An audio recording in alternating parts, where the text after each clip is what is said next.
नमस्कार दोस्तों, विष्णु पुराण में आपका बहुत बहुत स्वागत है। आज हम विष्णु पुराण के प्रथम अंश के 9वें अध्याय को शुरू करते हैं। दुर्वासा जी के श्राप से इंद्र का पराजय। ब्रह्मा जी की स्तुति से प्रसन्न हुए भगवान का प्रकट होकर देवताओं को समुद्र मंथन का उपदेश करना तथा देवता और दैत्यों का समुद्र मंथन। श्री पराशर जी बोले, हे मैत्रेय, तुमने इस समय मुझसे जिसके विषय में पूछा है वह श्री संबंध मैंने भी मरीचि ऋषि से सुना था। वह मैं तुम्हें सुनाता हूँ, सावधान होकर सुनो। एक बार शंकर के अंशावतार श्री दुर्वासा जी पृथ्वी तल में विचर रहे थे। घूमते घूमते उन्होंने एक विद्याधरी के हाथों में संतानक पुष्पों की एक दिव्य माला देखी। हे ब्राह्मण, उसकी गंध से सुवासित होकर वह वनवासियों के लिए अति सेवनीय हो रहा था। तब उन उन्मत्त वृत्ति वाले विप्रवर ने वह सुंदर माला देखकर उसे उस विद्याधर सुंदरी से मांगा। उनके मांगने पर उस बड़े बड़े नेत्रों वाली कृशांगी विद्याधरी ने उन्हें आदरपूर्वक प्रणाम कर वह माला दे दी। हे मैत्रेय, उन उन्मत्त वेशधारी विप्रवर ने उसे लेकर अपने मस्तक पर डाल दिया और पृथ्वी पर विचरने लगे। इसी समय उन्होंने उन्मत्त ऐरावत पर चढ़कर देवताओं के साथ आते हुए त्रैलोक्याधिपति शचीपति इंद्र को देखा। उन्हें देखकर मुनिवर दुर्वासा ने उन्मत्त के समान वह मतवाले भौरों से गुंजायमान माला अपने सिर पर से उतारकर देवराज इंद्र के ऊपर फेंक दी। देवराज ने उसे लेकर ऐरावत के मस्तक पर डाल दी। उस समय वह ऐसी सुशोभित हुई मानो कैलाश पर्वत के शिखर पर श्री गंगा जी विराजमान हो। उस मदोन्मत्त हाथी ने भी उसकी गंध से आकर्षित हो उसे सूंड से सूंघकर पृथ्वी पर फेंक दिया। हे मैत्रेय, यह देखकर मुनिश्रेष्ठ भगवान दुर्वासा जी अति क्रोधित हुए और देवराज इंद्र से इस प्रकार बोले।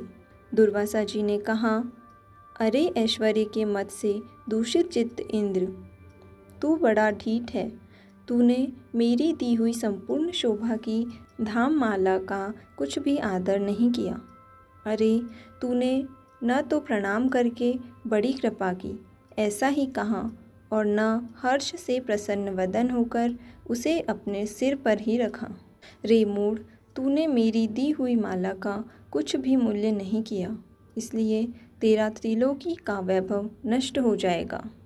इंद्र, निश्चय ही तू मुझे और ब्राह्मणों के समान ही समझता है, इसलिए तुझ अति मानी ने हमारा इस प्रकार अपमान किया है। अच्छा, तूने मेरी दी हुई माला को पृथ्वी पर फेंका है, इसलिए तेरा यह त्रिभुवन भी शीघ्र ही श्रीहीन हो जाएगा। रे देवराज, जिसके क्रुद्ध होने पर संपूर्ण चराचर जगत भयभीत हो जाता है, उस मेरा ही तूने अति गर्व से इस प्रकार अपमान किया। श्री पराशर जी बोले, तब तो इंद्र ने तुरंत ही ऐरावत हाथी से उतरकर निष्पाप मुनिवर दुर्वासा जी को प्रसन्न किया। तब उसके प्रणामादि करने से प्रसन्न होकर मुनिश्रेष्ठ दुर्वासा जी उससे इस प्रकार कहने लगे। दुर्वासा जी बोले, इंद्र, मैं कृपालु चित्त नहीं हूँ। मेरे अंतःकरण में क्षमा को स्थान नहीं है। वे मुनिजन तो और ही है, तुम समझो। मैं तो दुर्वासा हूँ न। गौतम आदि अन्य मुनिजनों ने व्यर्थ ही तुझे इतना मोह लगा लिया है, पर याद रख, मुझ दुर्वासा का सर्वस्व तो क्षमा न करना ही है। दयामूर्ति वशिष्ठ आदि के बढ़ बढ़कर स्तुति करने से तू इतना गर्वीला हो गया है कि आज मेरा भी अपमान करने चला है। अरे, आज त्रिलोकी में ऐसा कौन है जो मेरे प्रज्वलित जटाकलाप और टेढ़ी भ्रकुटी को देखकर भयभीत न हो जाए।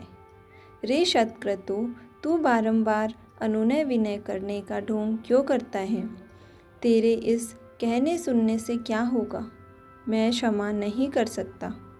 श्री पराशर जी बोले, हे ब्राह्मण, इस प्रकार कह वे विप्रवर वहाँ से चल दिए और इंद्र भी ऐरावत पर चढ़कर अमरावती को चले गए।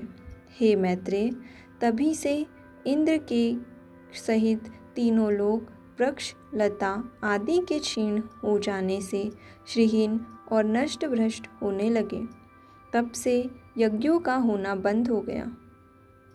तपस्वियों ने तप करना छोड़ दिया तथा लोगों का दान आदि धर्मों में चित्त नहीं रहा। हे द्विजोत्तम, संपूर्ण लोग लोभादि के वशीभूत हो जाने से सत्व शून्य हो गए और तुच्छ वस्तुओं के लिए भी लालायित रहने लगे। जहाँ सत्व होता है वहीं लक्ष्मी रहती है और सत्व भी लक्ष्मी का ही साथी है। श्रीहीनों में भला सत्व कहाँ? और बिना सत्व के गुण कैसे ठहर सकते हैं? बिना गुणों के पुरुष में बल, शौर्य आदि सभी का अभाव हो जाता है और निर्बल तथा अशक्त पुरुष सभी से अपमानित होता है। अपमानित होने पर प्रतिष्ठित पुरुष की बुद्धि बिगड़ जाती है। इस प्रकार त्रिलोकी के श्रीहीन और सत्व रहित हो जाने पर दैत्य और दानवों ने देवताओं पर चढ़ाई कर दी। सत्व और वैभव से शून्य होने पर भी दैत्यों ने लोभवश निःसत्व और श्रीहीन देवताओं से घोर युद्ध ठाना। अंत में दैत्यों द्वारा देवता लोग परास्त हुए। तब इंद्रादि समस्त देवगण अग्निदेव को आगे कर महाभाग पितामह श्री ब्रह्मा जी की शरण गए। देवताओं से संपूर्ण वृतांत सुनकर श्री ब्रह्मा जी ने उनसे कहा, हे देवगण, तुम दैत्य दलन परावरेश्वर भगवान विष्णु की शरण जाओ, जो संसार की उत्पत्ति, स्थिति और संहार के कारण हैं, किंतु कारण भी नहीं है, और जो चराचर के ईश्वर, प्रजापतियों के स्वामी, सर्वव्यापक, अनंत और अज्ञेय है, तथा जो अजन्मा किंतु कार्य रूप में परिणत हुए प्रधान और पुरुष के कारण है, एवं शरणागत वत्सल है।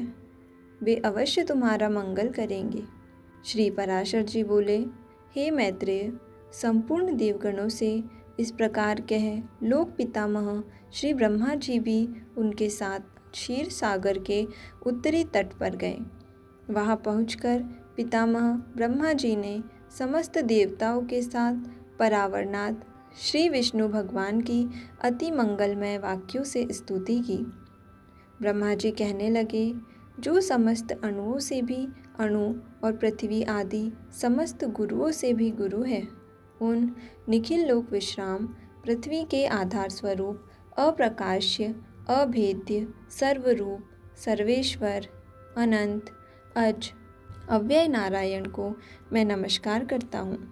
मेरे सहित संपूर्ण जगत जिसमें स्थित है, जिससे उत्पन्न हुआ है और जो देव सर्वभूतमय है, तथा जो प्रधानाधि से भी पर है, जो पर पुरुष से भी पर है, मुक्ति लाभ के लिए मोक्षकामी मुनिजन जिनका ध्यान धरते हैं, तथा जिस ईश्वर से सत्वादि प्राकृतिक गुणों का सर्वथा अभाव है, वह समस्त शुद्ध पदार्थों से भी परम शुद्ध परमात्म स्वरूप आदि पुरुष हम पर प्रसन्न हो।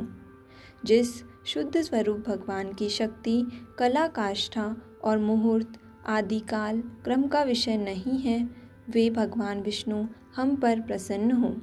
जो शुद्ध स्वरूप होकर भी उपचार से परमेश्वर अर्थात लक्ष्मीपति कहलाते हैं और जो समस्त देहधारियों के आत्मा है, वे श्री विष्णु भगवान हम पर प्रसन्न हों।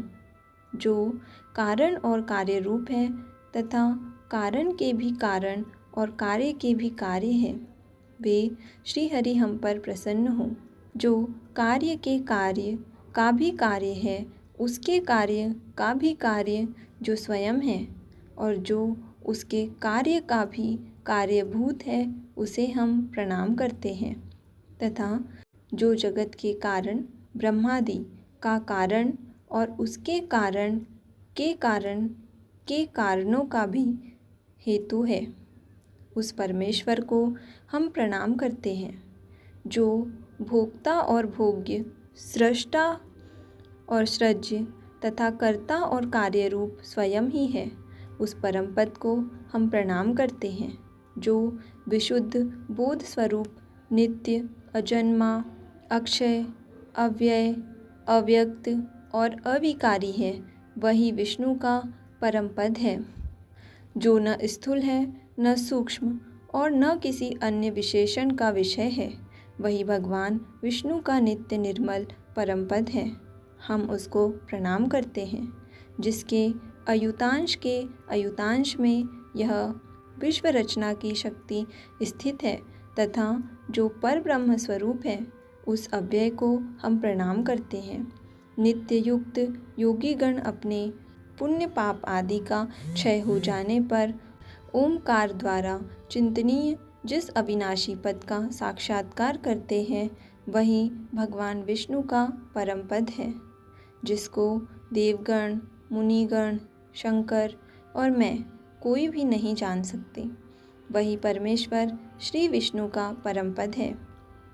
जिस अभूतपूर्व देव की ब्रह्मा, विष्णु और शिव रूप शक्तियाँ हैं, वही भगवान विष्णु का परम पद है। हे सर्वेश्वर, हे सर्वभूतात्मन, हे सर्वरूप, हे सर्वाधार, हे अच्युत, हे विष्णु, हम भक्तों पर प्रसन्न होकर हमें दर्शन दीजिए। श्री पराशर जी बोले, ब्रह्मा जी के इन उद्गारों को सुनकर देवगण भी प्रणाम करके बोले, प्रभु, हम पर प्रसन्न होकर हमें दर्शन दीजिए। हे जगतधाम, सर्वगत, अच्युत, जिसे ये भगवान ब्रह्मा जी भी नहीं जानते, आपके उस परम पद को हम प्रणाम करते हैं। तदनंतर ब्रह्मा और देवगणों के बोल चुकने पर बृहस्पति आदि समस्त देवर्षिगण कहने लगे, जो परम स्तवनीय आद्य यज्ञ पुरुष है और पूर्वजों के भी पूर्व पुरुष है, उन जगत के रचयिता निर्विशेष परमात्मा को हम नमस्कार करते हैं। हे भूत भव्येश यज्ञ मूर्तिधर भगवान, हे अव्यय, हम सब शरणागतों पर आप प्रसन्न होइए और दर्शन दीजिए। हे नाथ, हमारे सहित हे ब्रह्मा जी, रुद्रों के सहित भगवान शंकर, 12 आदित्यों के सहित भगवान पूषा, अग्नियों के सहित पावक और ये दोनों अश्विनी कुमार, 8 वसु, समस्त मरुदगण, साध्यगण, विश्वदेव तथा देवराज इंद्र, ये सभी देवगण दैत्य सेना से पराजित होकर अति प्रणत हो आपकी शरण में आए हैं। श्री पराशर जी बोले, हे मैत्रेय, इस प्रकार स्तुति किए जाने पर शंख चक्रधारी भगवान परमेश्वर उनके सम्मुख प्रकट हुए। तब उस शंख चक्र गदाधारी उत्कृष्ट तेजो राशि में अपूर्व दिव्य मूर्ति को देखकर पितामह आदि समस्त देवगण अति विनयपूर्वक प्रणाम कर क्षोभवश चकित नयन हो उन कमल नयन भगवान की स्तुति करने लगे। देवगण बोले, हे प्रभु, नमस्कार है, आप निर्विशेष हैं, तथापि आप ही ब्रह्मा हैं, आप ही शंकर हैं, तथा आप ही इंद्र, अग्नि, पवन, वरुण, सूर्य और यमराज हैं। हे देव, वसुगण, मरुदगण, साध्यगण और विश्वदेवगण भी आप ही हैं, तथा आपके सम्मुख जो यह देव समुदाय है, हे जगत सृष्टा, वह भी आप ही है, क्योंकि आप सर्वत्र परिपूर्ण हैं। आप ही यज्ञ हैं, आप ही वषटकार हैं, तथा आप ही ओमकार और प्रजापति है। हे सर्वात्मन, विद्या, वेद और संपूर्ण जगत आप ही का स्वरूप तो है। हे विष्णु, दैत्यों से परास्त हुए हम आतुर होकर आपके शरण में आए हैं। हे सर्वस्वरूप, आप हम पर प्रसन्न होइए और अपने तेज से हमें सशक्त कीजिए। हे प्रभु, जब तक जीव संपूर्ण पापों को नष्ट करने वाली आपकी शरण में नहीं जाता, तभी तक उसमें दीनता, इच्छा, मोह और दुख आदि रहते हैं। हे प्रसन्नात्मन, हम शरणागतों पर आप प्रसन्न होइए और हे नाथ, अपनी शक्ति से हम सब देवताओं के तेज को फिर बढ़ाइए। श्री पराशर जी बोले, विनित देवताओं द्वारा इस प्रकार स्तुति किए जाने पर विश्वकर्ता भगवान हरि प्रसन्न होकर इस प्रकार बोले, हे देवगण, मैं तुम्हारे तेज को फिर बढ़ाऊंगा। तुम इस समय में जो कुछ कहता हूँ वह करो।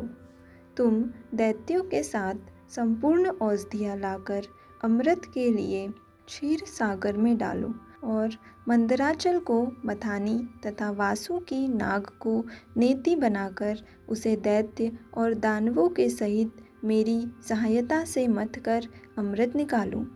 तुम लोग साम नीति का अवलंबन कर दैत्यों से कहो कि इस काम में सहायता करने से आप लोग भी इसके फल में समान भाग पाएंगे। समुद्र के मथने पर उससे जो अमृत निकलेगा उसका पान करने से तुम सबल और अमर हो जाओगे। हे देवगण, तुम्हारे लिए मैं ऐसी युक्ति करूँगा जिससे तुम्हारे द्वेषी दैत्यों को अमृत न मिल सकेगा और उनके हिस्से में केवल समुद्र मंथन का क्लेश ही आएगा। श्री पराशर जी बोले, तब देव भगवान विष्णु के ऐसा कहने पर सभी देवगण दैत्यों से संधि करके अमृत प्राप्ति के लिए यत्न करने लगे। हे मैत्रेय, देव, दानव और दैत्यों ने नाना प्रकार की औषधियाँ लाकर उन्हें शरद ऋतु के आकाश की सी निर्मल कांति वाले क्षीर सागर के जल में डाला और मंदराचल को मथानी तथा वासुकी नाग को नेति बनाकर बड़े वेग से अमृत मथना आरंभ किया। भगवान ने जिस ओर वासुकी की पूँछ थी उस ओर देवताओं को तथा जिस ओर मुख था उधर दैत्यों को नियुक्त किया। महातेजस्वी वासुकी के मुख से निकलते हुए निःश्वासाग्नि से झुलसकर सभी दैत्यगण निस्तेज हो गए और उसी श्वास वायु से विक्षिप्त हुए मेघों के पूँछ की ओर बरसते रहने से देवताओं की शक्ति बढ़ती गई। हे महामुने, भगवान स्वयं कूर्म रूप धारण कर क्षीर सागर में घूमते हुए मंदराचल के आधार हुए और वे ही चक्र गदाधर भगवान अपने एक अन्य रूप से देवताओं में और एक रूप से दैत्यों में मिलकर नागराज को खींचने लगे थे।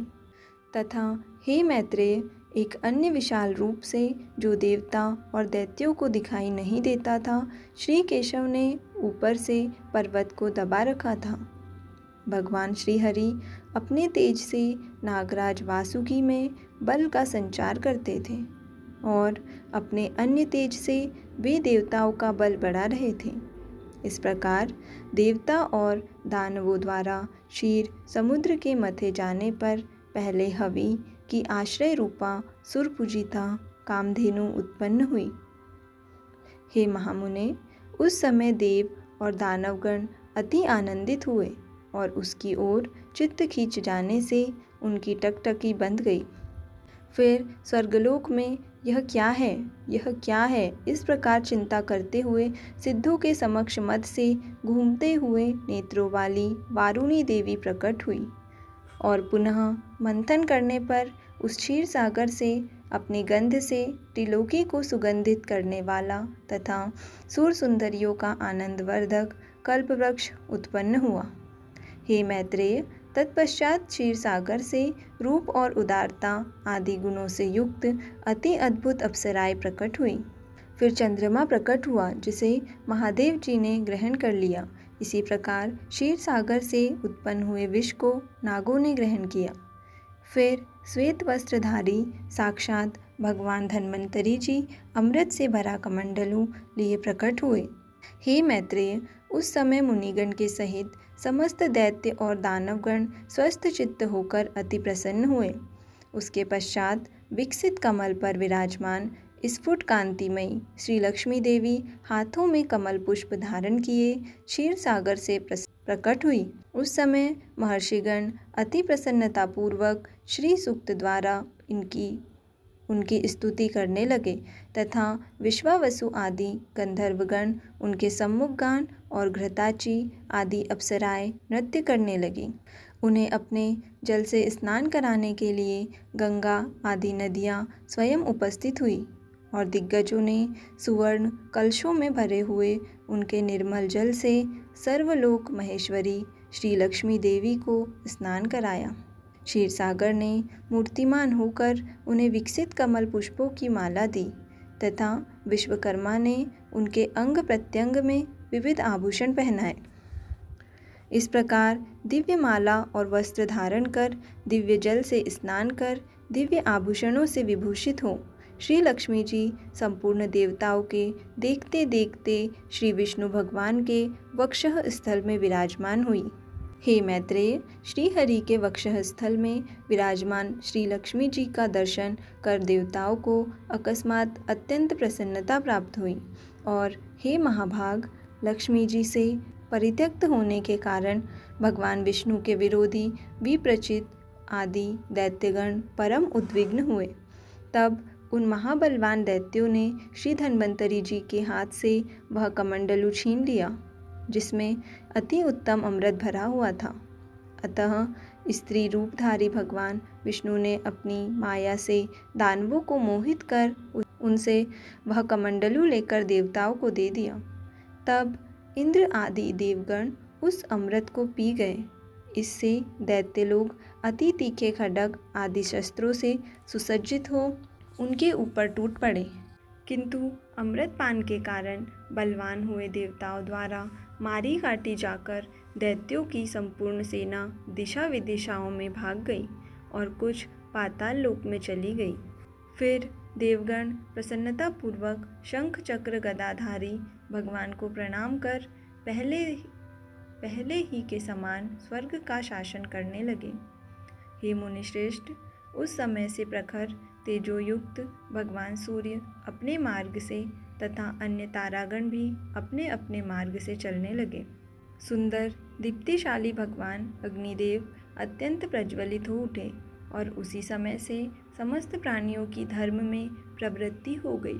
हे द्विजोत्तम, त्रिलोकी श्री संपन्न हो गई और देवताओं में श्रेष्ठ इंद्र भी पुनः श्रीमान हो गए।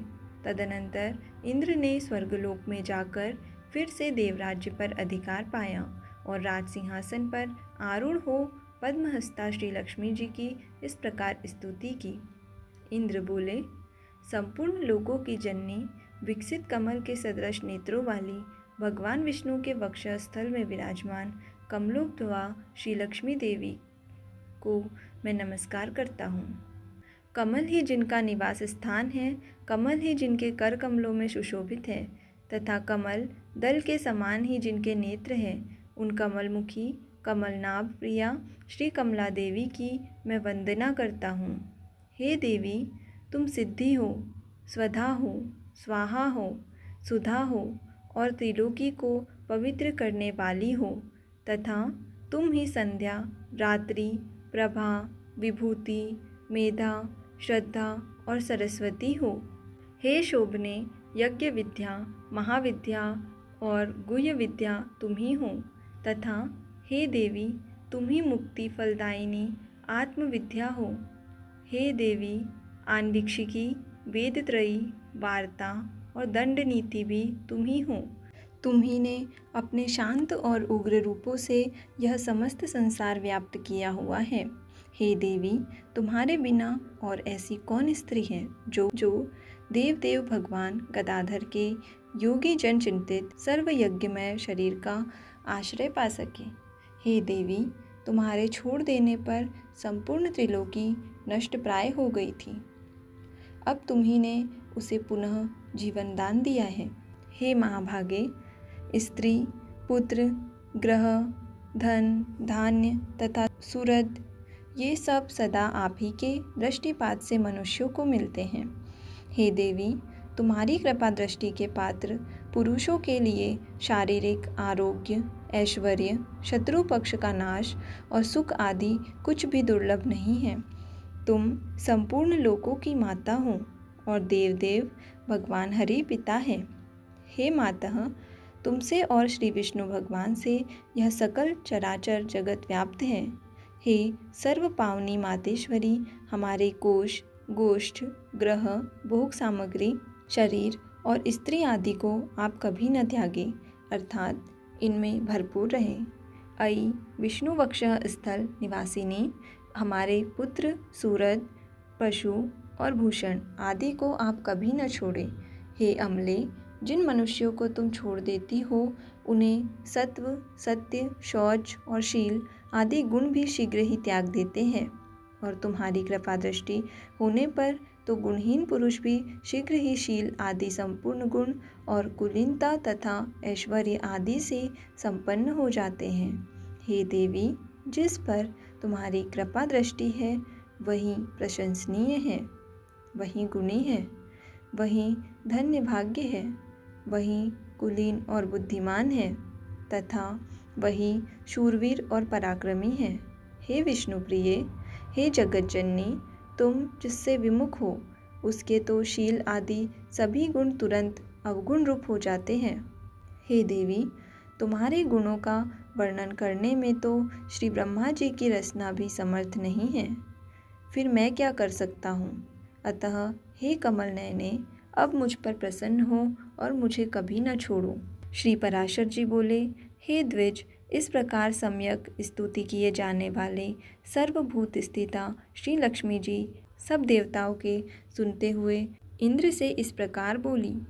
श्री लक्ष्मी जी बोली, हे देवेश्वरेंद्र, मैं तेरे इस स्तोत्र से अति प्रसन्न हूँ।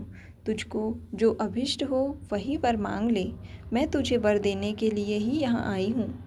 इंद्र बोले, हे देवी, यदि आप वर देना चाहती हैं और मैं भी यदि वर पाने योग्य हूँ तो मुझको पहला वर तो यही दीजिए कि आप इस त्रिलोकी का कभी त्याग न करें, और हे समुद्र संभवे, दूसरा वर मुझे यह दीजिए कि जो कोई आपकी इस स्तोत्र से स्तुति करे उसे आप कभी न त्यागे। श्री लक्ष्मी जी बोली, हे देवश्रेष्ठ इंद्र, मैं अब इस त्रिलोकी को कभी नहीं छोड़ूंगी। तेरे स्तोत्र से प्रसन्न होकर मैं तुझे यह वर देती हूँ, तथा जो कोई मनुष्य प्रातःकाल और सायंकाल के समय इस स्तोत्र से मेरी स्तुति करेगा उससे भी मैं कभी विमुख न होऊंगी। श्री पराशर जी बोले, हे मैत्रेय, इस प्रकार पूर्व काल में महाभागा श्री लक्ष्मी जी ने देवराज की स्तोत्र रूप आराधना से संतुष्ट होकर उन्हें ये वर दिए। लक्ष्मी जी पहले भृगु जी के द्वारा ख्याति नामक स्त्री से उत्पन्न हुई थी, फिर अमृत मंथन के कारण देव और दानवों के प्रयत्न से वे समुद्र से प्रकट हुई। इस प्रकार संसार के स्वामी देवाधिदेव श्री विष्णु भगवान जब जब अवतार धारण करते हैं तभी लक्ष्मी जी उनके साथ रहती हैं। जब श्री हरि आदित्य रूप हुए तो वे पद्म से फिर उत्पन्न हुई, तथा तब वे परशुराम हुए तो ये पृथ्वी हुई। श्री हरि के राम होने पर ये सीता जी हुई और कृष्णावतार में श्री रुक्मणी जी हुई। इसी प्रकार अन्य अवतारों में भी ये भगवान से कभी पृथक नहीं होती। भगवान के देवरूप होने पर ये दिव्य शरीर धारण करती हैं और मनुष्य होने पर मानवीय रूप से प्रकट होती हैं। विष्णु भगवान के शरीर के अनुरूप ही ये अपना शरीर भी बना लेती हैं। जो मनुष्य लक्ष्मी जी के जन्म की इस कथा को सुनेगा अथवा पढ़ेगा उसके घर में तीनों कुलों के रहते हुए कभी लक्ष्मी का नाश न होगा। हे मुने, जिन घरों में लक्ष्मी जी के इस स्तोत्र का पाठ होता है उनमें कलह की आधारभूता दरिद्रता कभी नहीं ठहर सकती। हे ब्राह्मण, तुमने जो मुझसे पूछा था कि पहले भृगु जी की पुत्री होकर फिर लक्ष्मी जी क्षीर समुद्र से कैसे उत्पन्न हुई, सो मैंने तुमसे यह सब वृतांत कह दिया। इस प्रकार इंद्र के मुख से प्रकट हुई यह लक्ष्मी जी की स्तुति सकल विभूतियों की प्राप्ति का कारण है। जो लोग इसका नित्य प्रतिपाठ करेंगे उनके घर में निर्धनता कभी नहीं रह सकेगी। तो यहाँ विष्णु पुराण के प्रथम अंश के 90वें अध्याय का समापन होता है। आज के लिए इतना ही। धन्यवाद।